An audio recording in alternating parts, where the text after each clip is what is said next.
Hai teman-teman, jumpa lagi dengan saya Pak Vicky.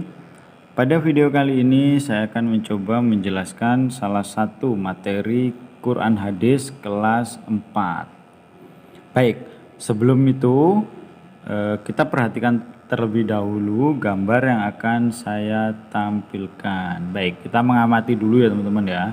Di sini ada gambar, yang pertama ada gambar orang sujud.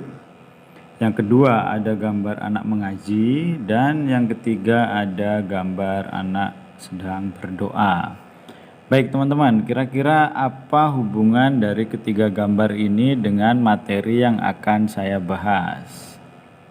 Penasaran? Baik, kita langsung saja ke materinya. Nah, yang akan kita bahas ternyata hadis tentang takwa. Baik. Apa saja di dalamnya? Yang pertama, tentu saja pengertian dari takwa. Yang kedua, hadis tentang takwa itu sendiri. Dan yang ketiga, kandungan hadis, yaitu kandungan hadis tentang takwa itu ya teman-teman ya. Dan yang keempat, hikmah bagi orang yang bertakwa. Oke. Kalau tadi saya sudah menampilkan 3 buah gambar, jadi ada orang sujud, ada orang berdoa, dan juga ada anak mengaji. Nah, itu beberapa contoh dari perilaku bertakwa, takwa kepada Allah Subhanahu wa taala. Baik, apa itu hadis? Mungkin teman-teman kan sudah pernah belajar hadis sebelumnya di kelas 1 sampai kelas 3. Ini hanya mengulang saja teman-teman ya. Hadis adalah perkataan dan perbuatan yang berasal dari Nabi Muhammad SAW.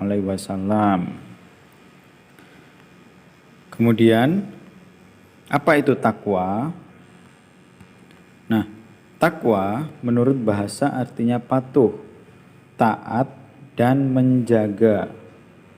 Sedangkan takwa menurut istilah yaitu menjalankan segala perintah Allah dan menjauhi segala larangannya. Nah, itu tadi kan sudah saya tampilkan ya teman-teman ya, beberapa contoh gambar. Nah, seperti halnya sujud. Sujud itu kan bentuk kita bertakwa kepada Allah ya, karena itu perintah dari Allah.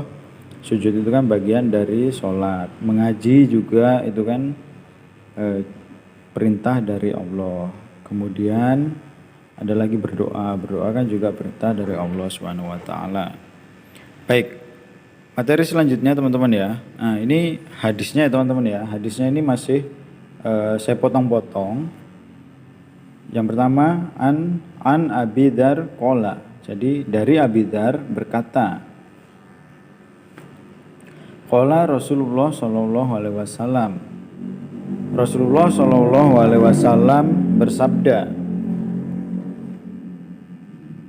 Ittaqillah haitsuma kunta. Bertakwalah kepada Allah dimanapun kamu berada. Lanjutannya, wa'ad bi'is sayyi'ah al-hasanata tamhuha. Dan ikutilah perbuatan buruk itu dengan perbuatan baik, niscaya akan menghapusnya. Selanjutnya, ini lanjutannya ya teman-teman ya. Wa khaliqin nas bi khuluqin hasanin. Dan bergaulah kepada manusia dengan akhlak yang baik. Baik, sedikit saya jelaskan ya teman-teman ya. Jadi hadis ini berasal dari Abi Dzar yang isinya Ittaqillah haitsuma kunta. Jadi kita disuruh bertakwa kepada Allah dimanapun kita berada. Dan kemudian, dan ikutilah perbuatan buruk itu dengan perbuatan baik, niscaya akan menghapuskannya. Jadi jika kita punya perilaku buruk, jadi kita harus mengiringinya dengan perilaku baik. Nah, jadi tidak boleh kita berperilaku buruk terus-menerus ya teman-teman ya.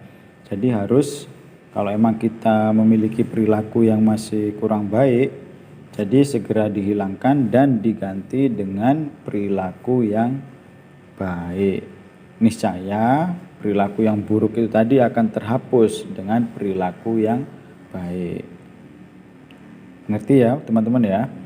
Kemudian dan bergaullah kepada manusia dengan akhlak yang baik. Jadi kita dianjurkan untuk bergaul menggunakan akhlak yang baik. Jadi akhlak yang telah dicontohkan oleh Rasulullah SAW.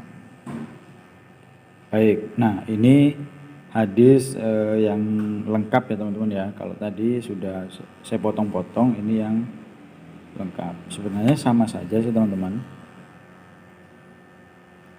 Baik, selanjutnya kandungan hadis tentang takwa. Yang pertama, hadis tersebut mengandung perintah untuk bertakwa kepada Allah. Dan jelas ya teman-teman ya, di situ dikatakan bertakwalah kepada Allah dimanapun kamu berada. Nah itu kandungan hadis yang pertama, perintah untuk bertakwa kepada Allah Subhanahu Wa Taala. Dan kandungan hadis yang kedua yaitu apabila kita sudah terlanjur melakukan perbuatan yang buruk, maka kita diperintahkan untuk mengiringinya dengan perbuatan yang baik. Semisal gini ya teman-teman, kita sudah terlanjur berbohong. Nah, kita iringi dengan perbuatan yang baik.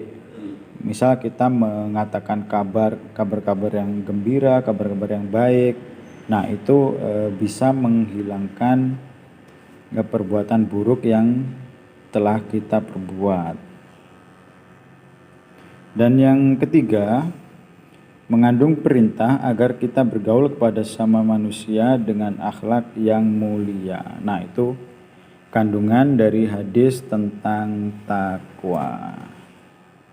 Baik, selanjutnya hikmah bagi orang yang bertakwa. Nah, kira-kira apa saja ya teman-teman ya? Yang pertama, menjadi orang yang dimuliakan Allah Subhanahu Wa Taala. Jadi kalau kita orang yang bertakwa, kita akan menjadi orang yang dimuliakan oleh Allah Subhanahu Wa Taala. Dan yang kedua, diberi jalan keluar oleh Allah Subhanahu Wa Taala dari berbagai persoalan. Dan yang ketiga, memperoleh rezeki dari jalan yang tidak diduga. Nah ini contohnya misal seperti ini ya teman-teman ya. Kalau kita emang orang yang bertakwa ya, rezeki itu kan kadang tidak bisa diduga ya teman-teman ya. Terkadang ada orang tiba-tiba datang ke rumah memberi sumbangan atau membagi-bagikan beras. Nah itu kan rezeki yang tidak kita duga-duga. Nah semua itu sudah diatur oleh Allah Subhanahu Wa Taala. Baik, hikmah yang keempat yaitu mendapat kebahagiaan baik di dunia dan juga di akhirat. Dan yang kelima, yang pasti akan dimasukkan ke dalam surganya Allah Subhanahu Wa Taala. Baik, nah itu hikmah bagi orang yang bertakwa. Sekarang di antara kita semua, siapa yang ingin mendapat hikmah sebagai orang yang bertakwa? Oke, tentunya semuanya kita mau ya teman-teman ya. Baik, mungkin hanya ini penjelasan yang dapat saya sampaikan. Nanti di akhir di kolom komentar video ini kan akan saya bagikan melalui YouTube. Di kolom komentar tolong tuliskan nama kalian, nomor absen kalian, dan juga kelas kalian sebagai data absensi ya teman-teman ya. Karena takutnya nanti sedikit yang menonton video ini dan hanya ditonton sebagian juga. Nah saya harap teman-teman menonton sampai habis. Oh ya teman-teman, ada yang terlupakan ya teman-teman ya. Jadi hadis itu kan ada yang meriwayatkan ya teman-teman ya. Jadi hadis tentang takwa tadi itu diriwayatkan oleh Tirmidzi. Jadi itu merupakan hadis sahih ya teman-teman ya. Jadi saya ulangi lagi, hadis tersebut diriwayatkan oleh Tirmidzi.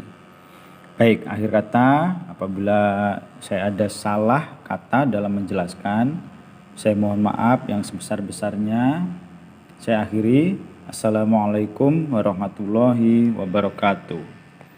Terima kasih teman-teman.